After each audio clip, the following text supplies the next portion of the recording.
Well, Mercer County is dealing with drug addiction too. People are dying. Last year, there were 23. Tonight in Mercer, the county held its first ever town hall to talk about the drug epidemic.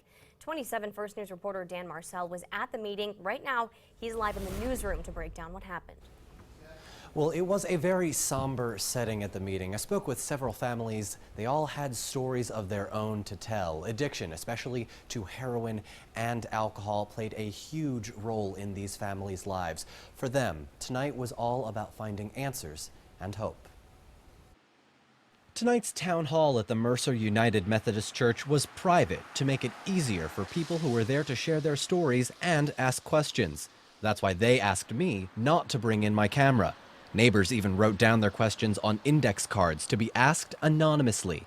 Some of these families have been through a lot. And they're the ones that are need the help. They're the ones that are looking for the help.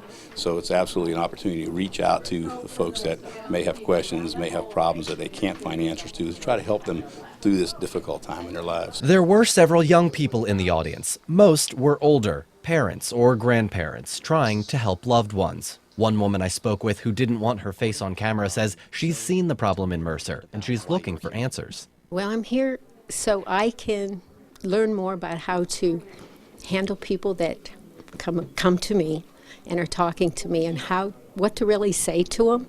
Forums like these are to educate the public, but the problem keeps getting worse. According to organizers at tonight's town hall meeting, 23 people from Mercer County died of overdoses last year.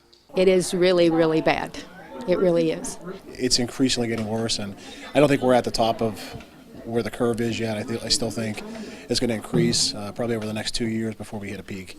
But neighbors are also hopeful. Getting their questions answered, one person told me, is the first step in helping themselves and their loved ones. This is the beginning of a movement. I think you have to start somewhere. You have to get the conversation going. People have to pull the shroud away from what drug and alcohol use and abuse is and what an addict looks like. Because an addict can be you or me. Now, the next town hall meeting will be on April 19th. If you would like more information for you and your family to get help with substance abuse, you can go to our website, WKBN.com, click Heroin Crisis under the Community tab. Live in the newsroom, Dan Marcel, WKBN 27 First News.